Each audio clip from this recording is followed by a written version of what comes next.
Are you looking to stay informed about the amazing stories within the Muslim community?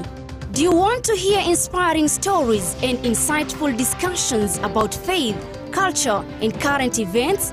Tune in to the Muslim Insight, your weekly news updates where we tell you stories that matter to you. The Muslim Insight, informing, inspiring, every Friday from 8 a.m. with me, Zazam Ahmed.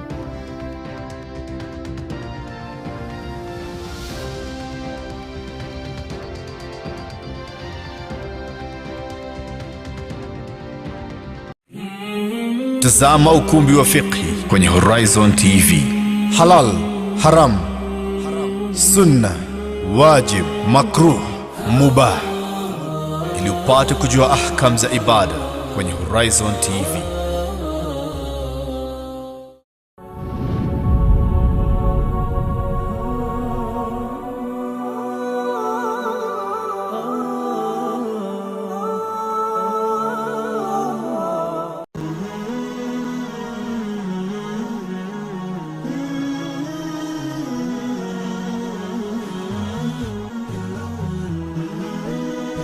Horizon TV, the beacon for the nation.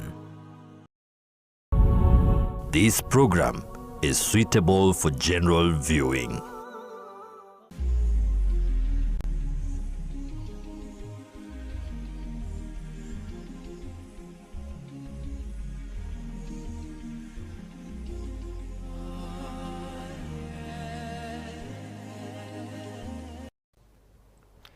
أهلا وسهلا ومرحبا بكم. Assalamu alaikum wa rahmatullahi wa barakatuh. Welcome to the live real talk only on Horizon TV.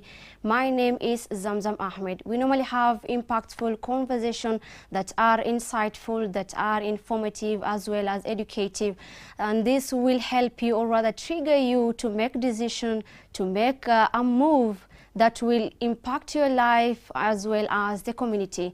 Today we have this discussion on the role of NGOs in community development. And I did my research and I found that there are over 200,000 NGOs and CBOs in Kenya, with over 12,000 registered NGOs, including operational NGOs, international NGOs, private non-profits, as well as public, among others. Basically, we all know that this organization play a crucial role in community development.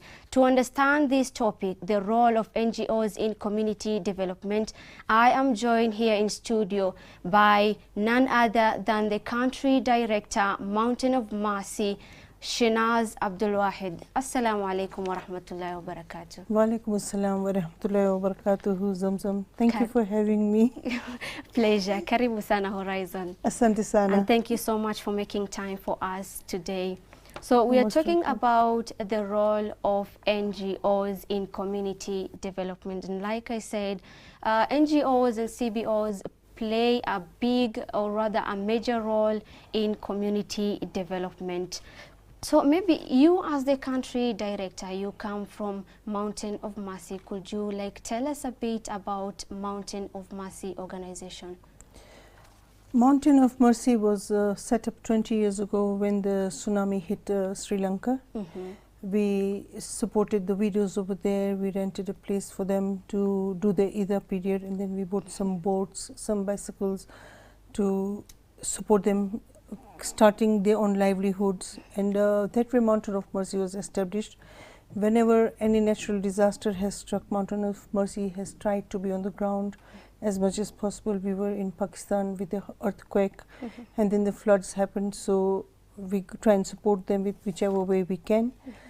We came to Kenya in 2011 when the severe drought had struck part of northeastern Kenya. Okay. And we went to the IFO camp, Dadaab. We took some food packs for them in the month of Ramadan.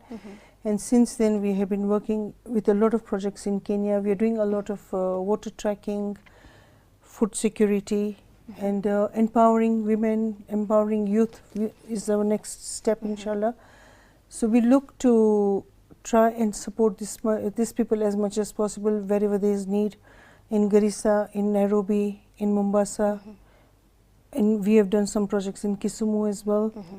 So Mountain of Mercy is a 100% charity organization. All our team, our CEOs, all of them are on voluntary basis. I travel regularly to Kenya for the Qurbani program, and then if there's any other programs, we have got a team in Nairobi, in Mombasa as well, who manage quite well, Yasmin and Memuna. They do the rest of the work for me while I'm away. But I do when there's major events or anything, then I do make sure that I'm here. Wow, 20.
Talking about 20 years, 20 years is indeed a lot, almost the time I was born.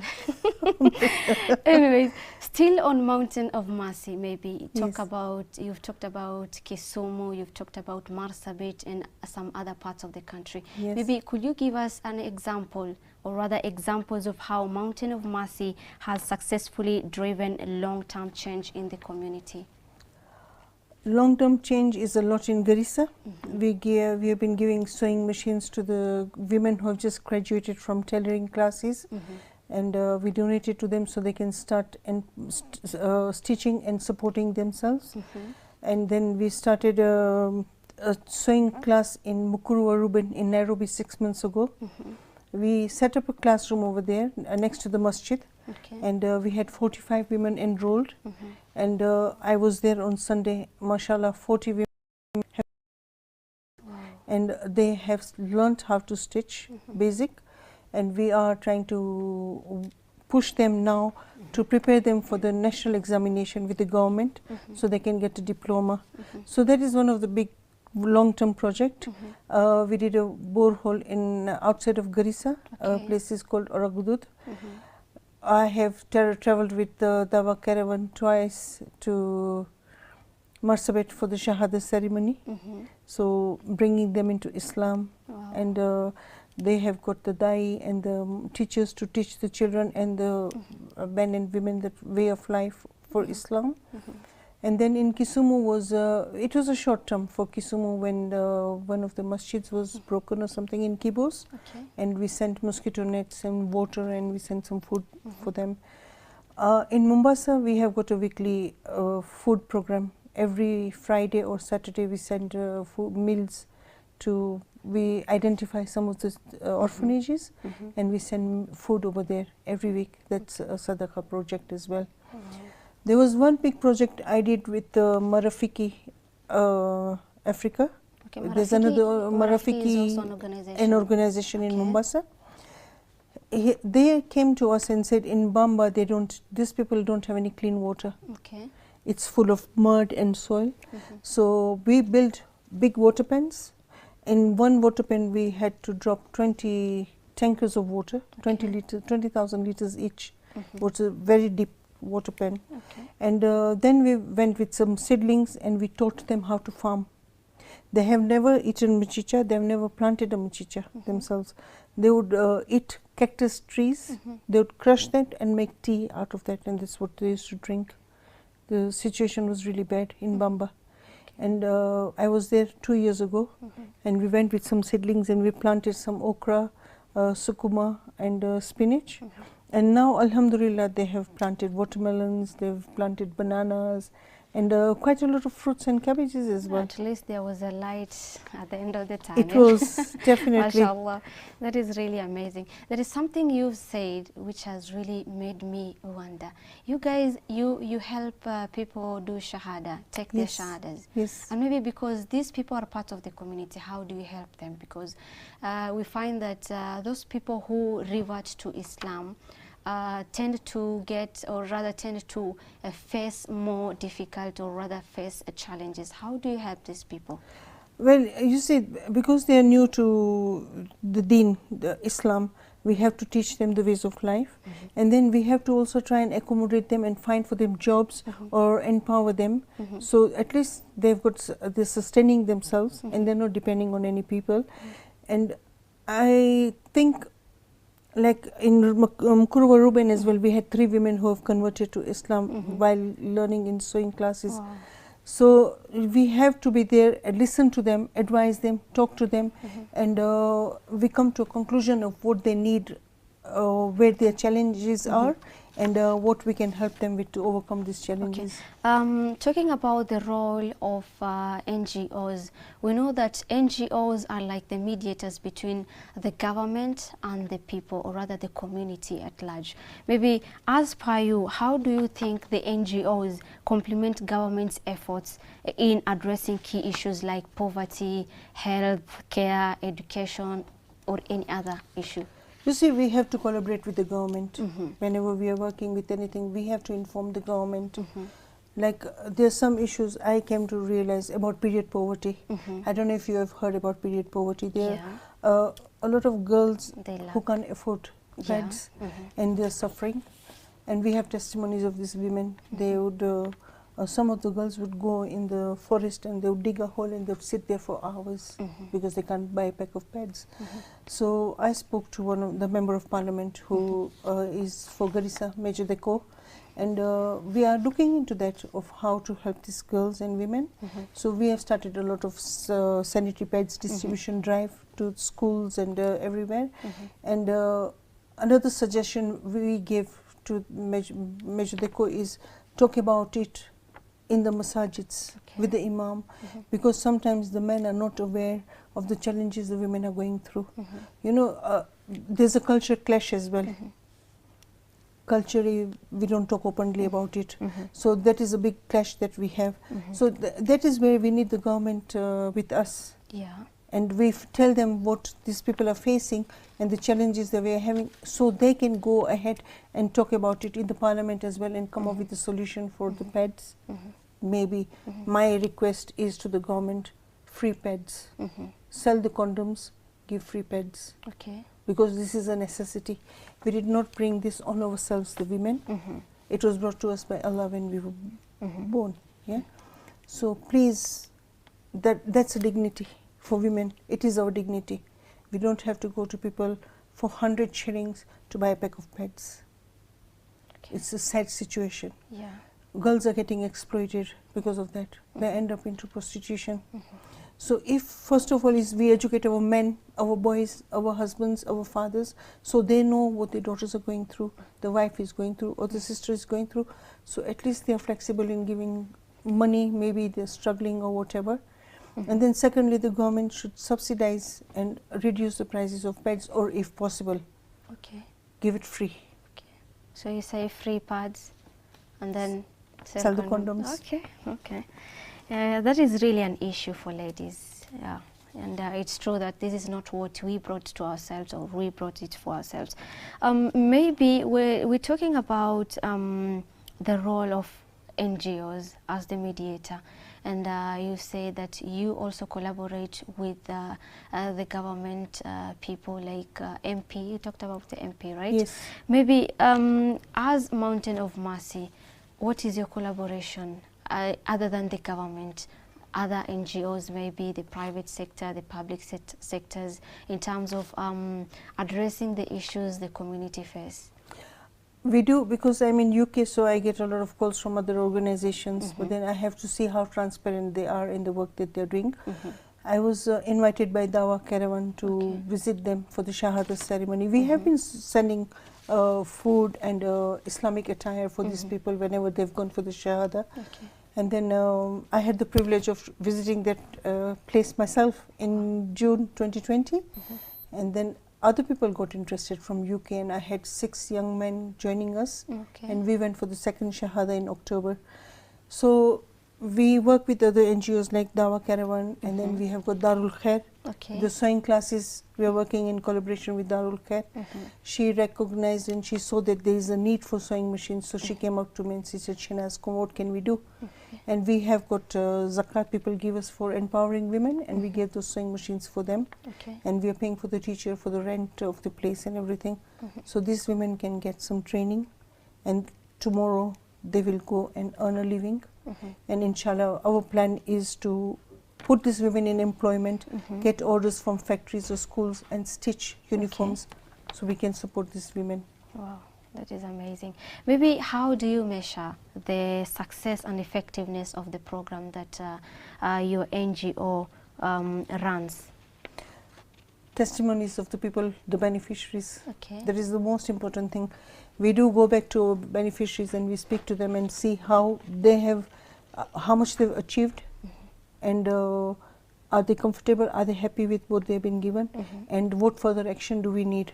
So the first and foremost is the testimony of the beneficiaries themselves, and then the community in large, to see, like in Bamba, we saw them, they've started farming more than what we had started with.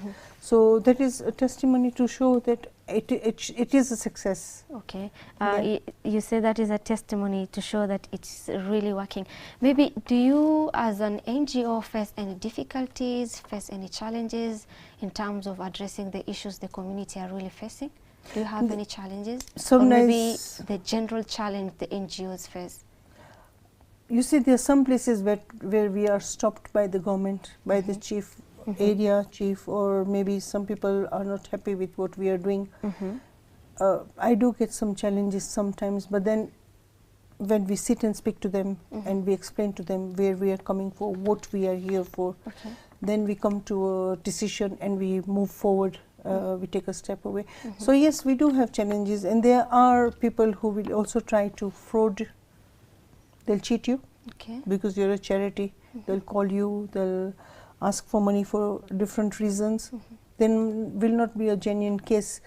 So in our charity, verification is very, very important. If you have come up with something, then we will make sure that we verify it. We visit the sites, we send somebody local, we speak to the local people and find out that is this really a need, or what is a need or what is not the need. And then once we have given them the support, then we go back regularly. Sometimes we go back announced, sometimes we just go unannounced to go and see how the things are working, and you will get the real picture of how things are. You talked about collaboration. I asked about collaboration with other organizations, and you mentioned Darul Khair, the Da'wah, and many others that you've mentioned. Maybe how do the role, or rather, what's the role of local communities play in shaping the initiatives your NGO undertakes? You see, the local community is very important. If they don't support us and they don't join us, then you will not have a success at all. So you have to be there with the community. You have to speak to them before you go and do any projects or anything. So at least you are all on the same page. Because sometimes they have some clashes. Some people might have got their own ideas, or they might be having their own people who are coming to do the work. So you have to have the communities involved in any stage, whenever you start any project in any community. So that way it's a big favor, in a favor for all of us, because they are benefiting something, but it's a smooth ride for us then. So you say they are more important in terms of maybe how important are they in terms of in what ways maybe? Example, I was doing a borehole, and there were some people who didn't want me to do the borehole, yeah. Okay. But then I went and spoke to the community over there that look, we have surveyed this area. There is need for water, and I have got donors. What do you say? Because there are some people are stopping me from doing it, and the community welcomed me with open arms, and they said, no, we need the water. Okay. We live over here, so please can you just bring that water for us? And we did that borehole over there, and Alhamdulillah, they are so happy. Wow. I was there in June. At first they had maybe 40, 50 houses, but now they've increased. They've got over 100 houses over there, because opposite the borehole we have built a masjid over there as well for them. They came to us, they said, look, we don't have a masjid. Okay. They're praying namaz, salah under the tree. So we built a masjid for them. So because of that now they've got more people moving here. Most of them are pastoralists, they've got animals, so they've got water, they've got masjid here. They are happy, Alhamdulillah. I think that is also one of the challenges, because you might find that you don't get the full information. When you go to the community, they're telling you they want this. When you go to the authorities, they're telling you you no. don't need it. It's true. Because so the community are the people to say. Yes. I was hoping to build a clinic over there for the women, because again, we women are really targeted, not targeted, but I don't have the right word to put for that, but we women suffer a lot. Okay. Period poverty, women are suffering. Childbirth, women are suffering. We don't have any health facilities. A mother will pass away on the way to the hospital due to complications. You see, there are no health facilities over there. So I was hoping to build a health facility over there, but obviously building it and then running that health facilities now, where I will need the help of the government and the support, Ministry of Health. I want some nurses and doctors. So I have been halted over here because they don't have any nurses and doctors who want to travel in that area. Okay. So I've taken a step back from there, but I'm still going to push for it. Okay. I can't build the clinic, but I will ask my donors if I can have a mobile clinic who can be visiting them once a week or maybe twice a week. So at least they can go and monitor the mom and the baby, give them the immunization or vaccination, whatever is needed. You see? So this is one of the other challenges that we women have. Okay. Childbirth, and then when the baby is born, a lack of vaccinations, immunizations. Is the baby feeding okay? Is the mom okay? After the birth, you need prenatal, you need antenatal. All of those, they don't have all those facilities. So again, it comes back to women. Okay. Women are struggling, and Because that's where we want to try and focus on that part quite a bit. Wow, amazing, amazing. So we know that women are, they play a big role in the community, in the society, in the family unit, not only in Kenya, but also around the world. And we know that even in the Quran, it places the responsibility of home building under, or rather on the shoulder of women. Maybe the demands of their service, or rather the demands, put more pressure on women. What the society wants or what these women want. And you say that, if I'm not wrong, you mentioned that among the things you guys do as Mountain of Mercy is women empowerment. You've talked about the water well and hand pumps, you talked about food distribution, you've talked about water tracking, sewing classes, donating sewing machines, vehicle donation. I heard you also mention about that. Yes. And the last one you talked about is medical camp. Maybe before we take a short break, probably could you tell us, how do you address, so you've talked about food distribution. Yes. How do you address food insecurity? There is a lot of insecurity with food because first of all the drought has really hit people quite badly. So whenever we get any donors wanted to give sadaqah, we do goats, we give milk and bread when we feel that there's a large amount of people and we will not be able to give them the food, then we just give them milk and bread. for a few days to give them something to eat. At least when they wake up, they put something to eat. Like we had the floods last year, and you can't give them rice and flour, everything, because their pots and pans have gone away in the floods. So then we go to the next option of what to give them, which is better. Milk and bread, you don't need a pot. They can just have that. Food insecurity, it's really difficult, because even when Ramadan comes, they don't have any food for iftar, for suhoor. So we make sure that we have got food packs, and we make a nice food pack which we know is their staple food. We will verify, like we know what is in Garissa is needed, what is in Nairobi, what is in Mombasa staple food, and we go according to their food diets, and we make food packs according to that. So we are really pushing for food packs, but then instead of giving fish, why don't you give them the fishing rod? So that they can fish. They can fish themselves. We'll give them food today. It will be finished by tomorrow or maybe a month. Then again they're back to square one, waiting for some. So rather you teach them a skill, so they can go and earn with dignity their own food, and they can come and cook whatever they feel like. Okay, that is really amazing. The other thing that you guys as Mountain of Mercy are doing is women empowerment.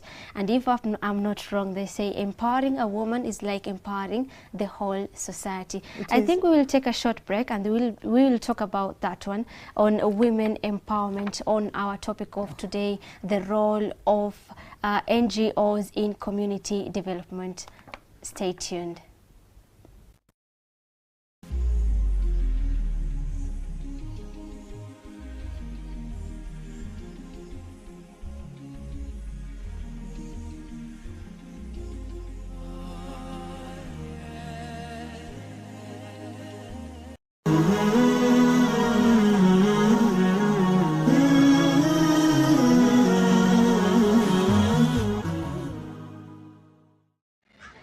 Verse of the day. أعوذ بالله من الشيطان الرجيم. بسم الله الرحمن الرحيم. وعباد الرحمن الذين يمشون على الأرض هونا وإذا خاطبهم الجاهلون قالوا سلاما والذين يبيتون لربهم سجدا وقياما والذين يقولون ربنا اصرف عنا عذاب جهنم إن عذابها كان غراما إنها ساءت مستقرا ومقاما.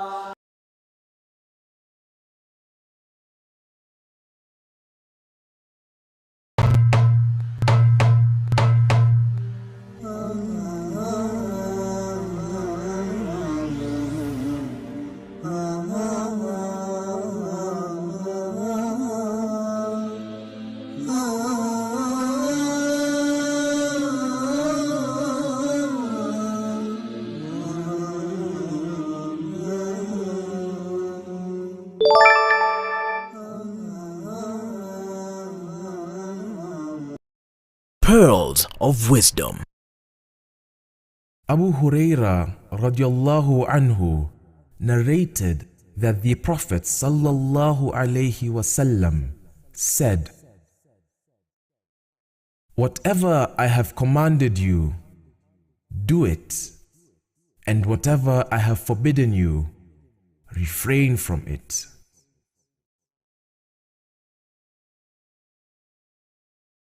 Quote of the day. Imam Malik bin Anas said, "I am but a man. I make mistakes sometimes, and I am correct sometimes.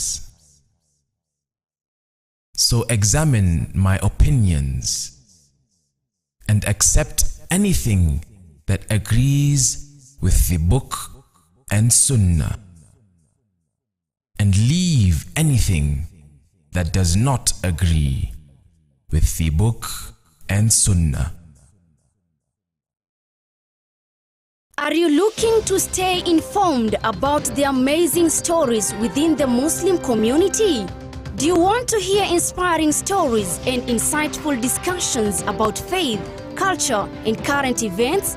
Tune in to the Muslim Insight, your weekly news updates where we tell you stories that matter to you. The Muslim Insight, informing, inspiring, every Friday from 8 a.m. with me, Zazam Ahmed.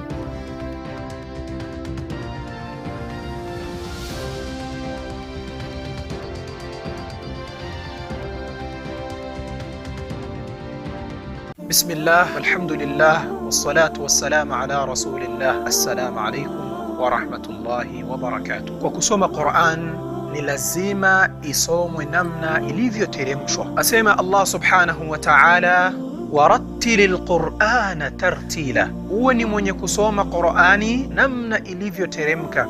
Asema Dhihaki rahimahullahu ta'ala, harfan harfa, kuisoma herufi baada ya herufi. Na ni vipi tuisoma Qur'ani?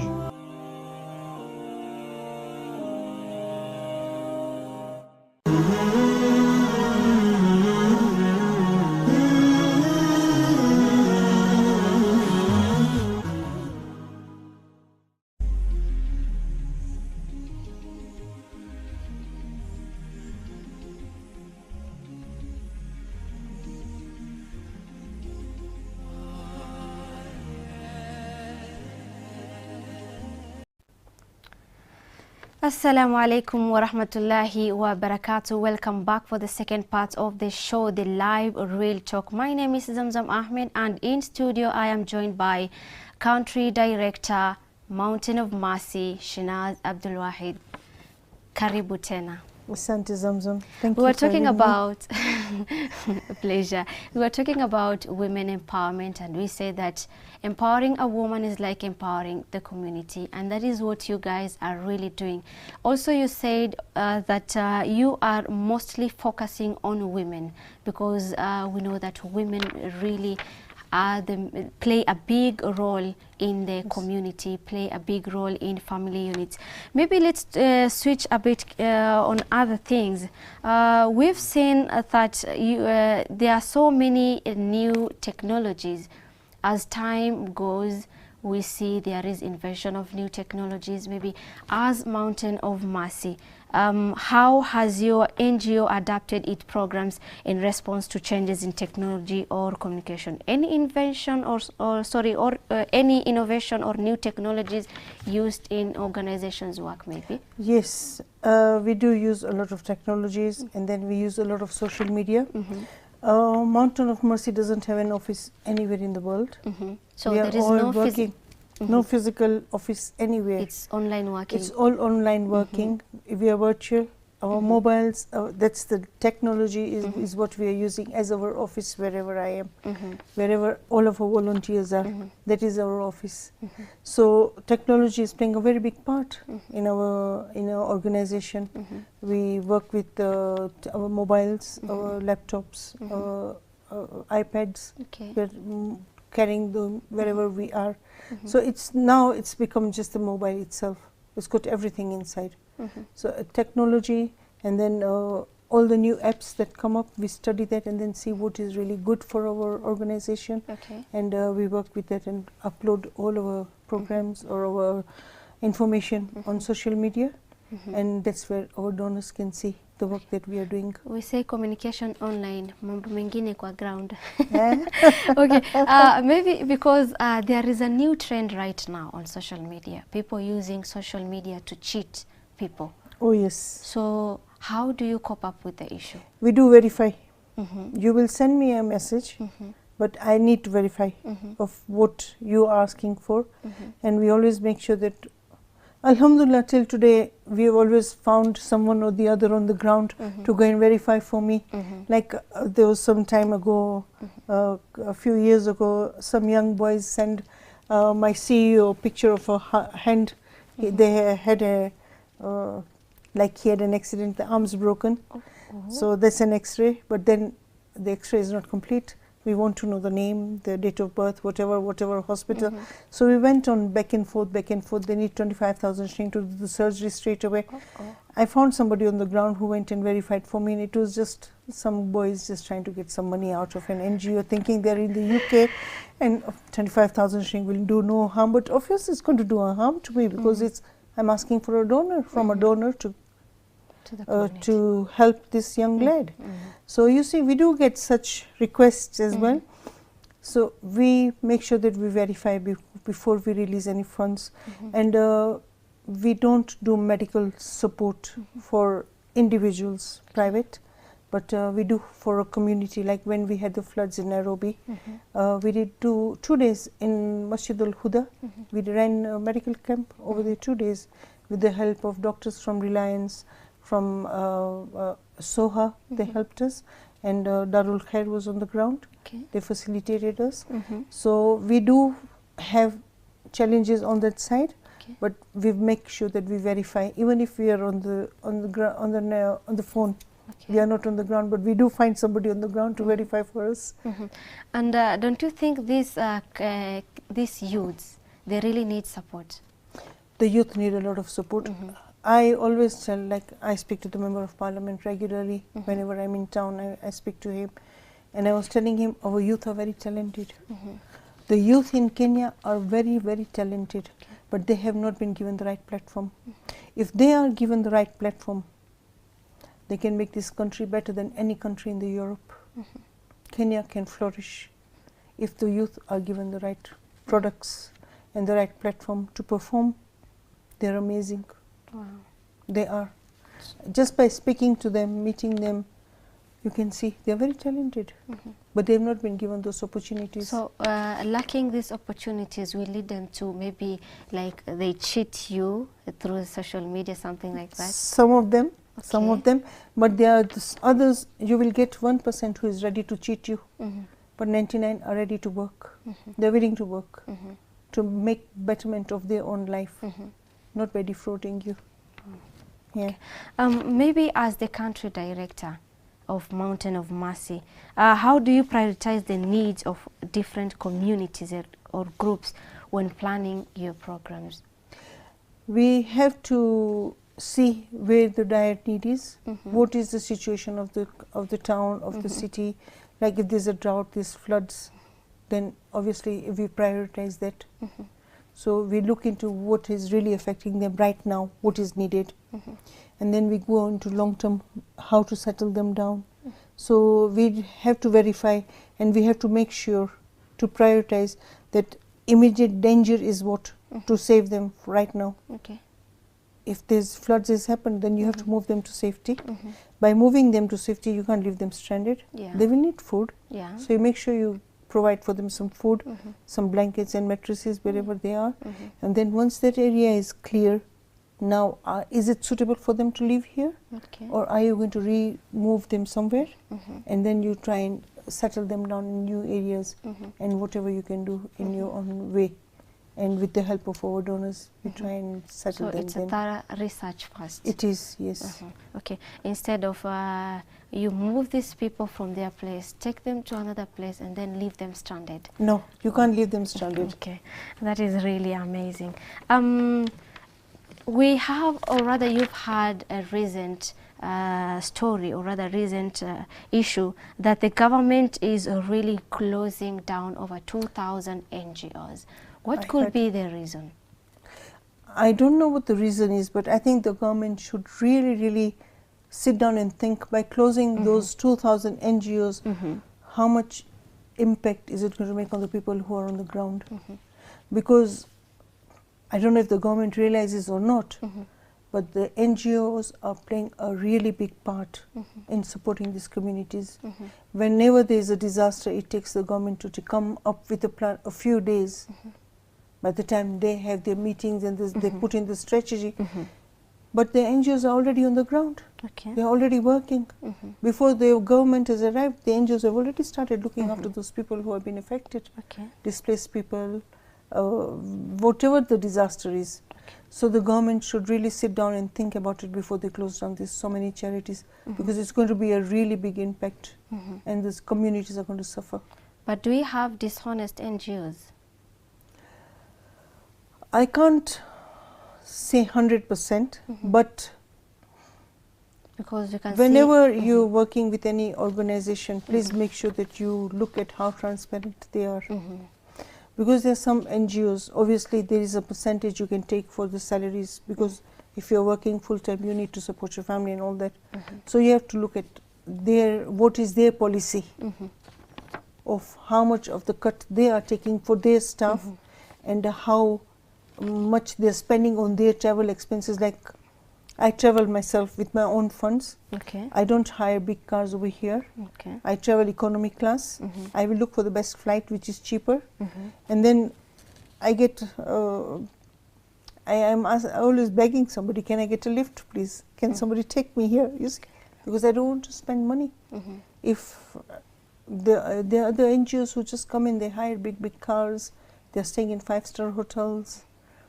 So it's very important to look at the policies, and the transparency is very important.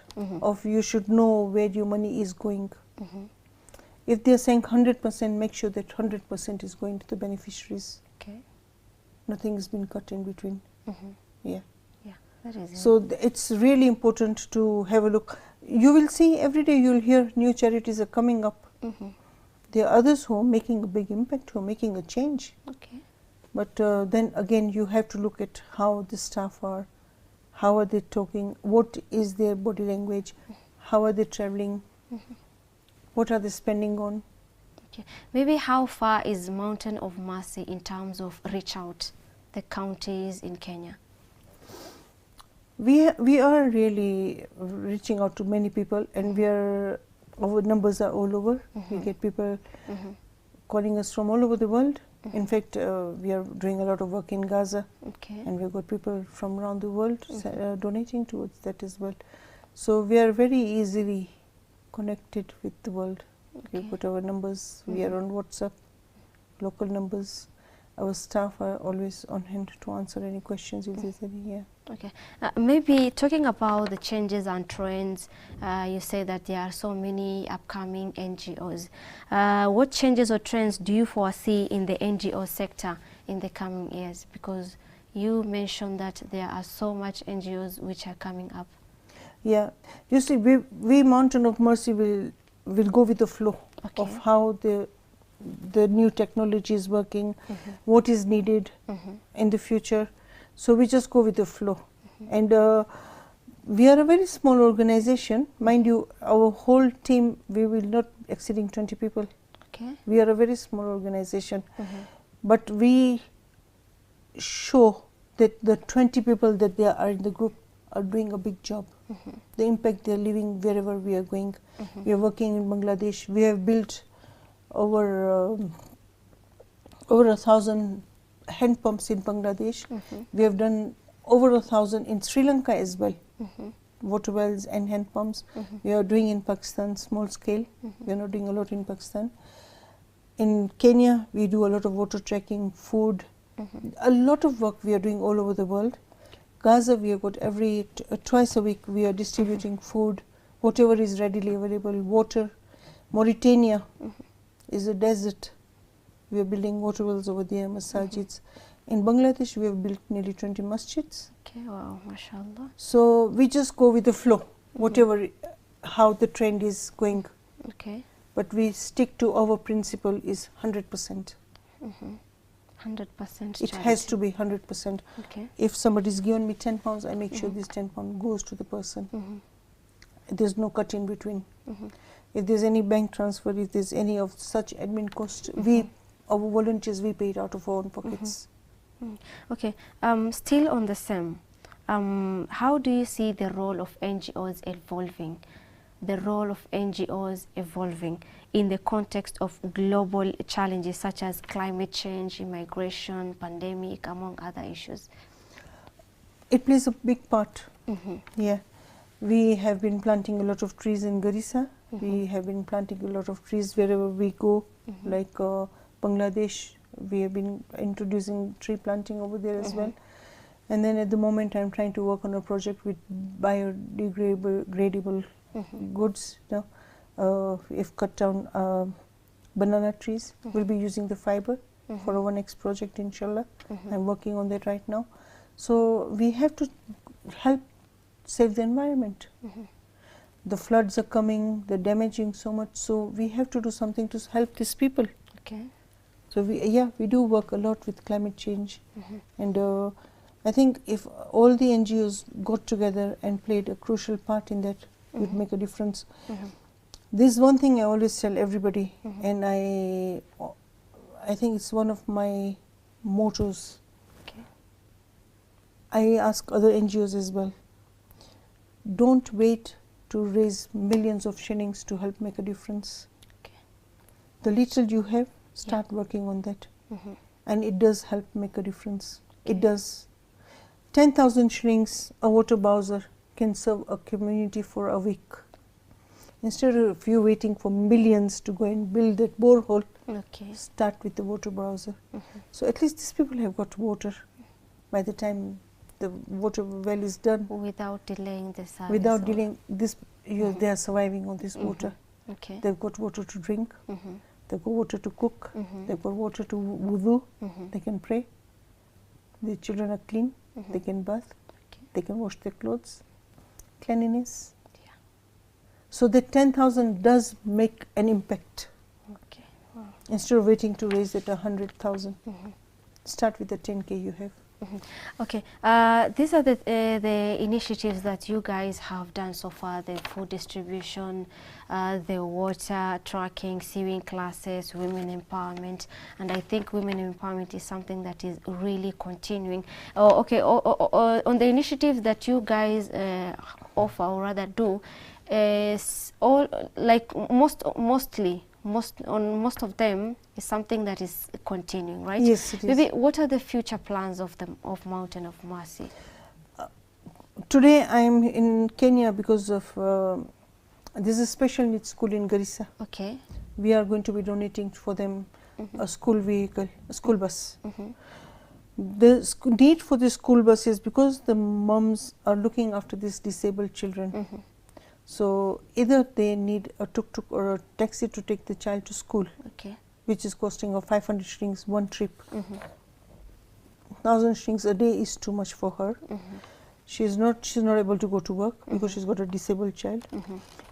So she has to earn at least 1,000 shillings for the taxi for the day. Yeah. So why don't we provide her the school bus, so the mom is saving that 1,000 shillings. Okay. And the other moms are not even taking the children to school because they can't afford to pay for the cabs. So they don't go to work, and then they don't get a break from looking after this child. And when the child is in school, we are building a clinic within the school compound.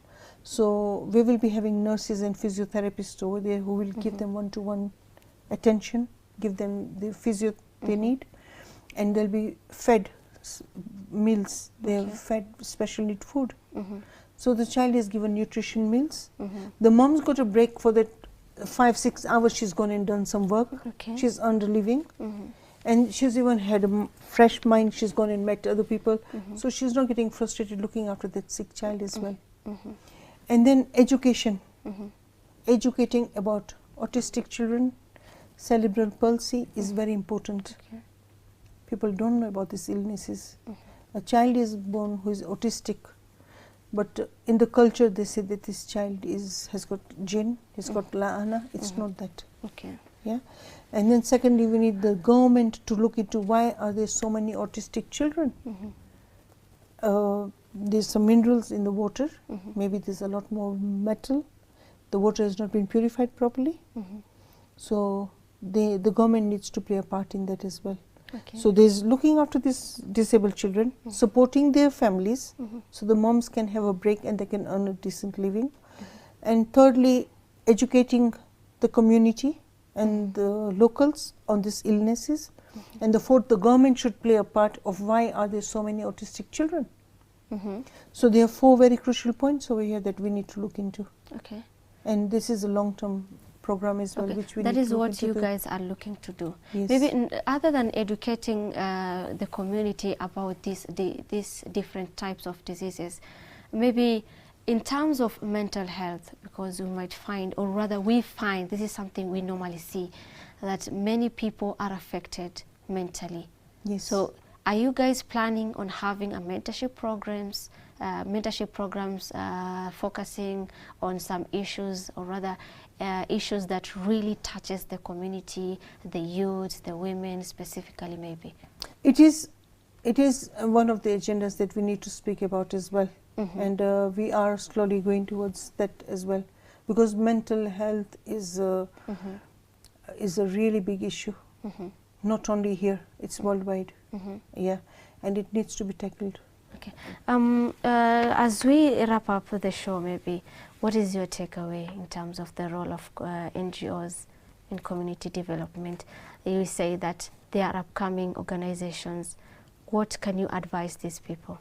I would say is be very transparent with your donors of where your money is going. What are you doing? Please, we know everybody loves a good life, but if we can not take such high salaries, whatever is really needed, use those, and the rest give it to the needy. They deserve it.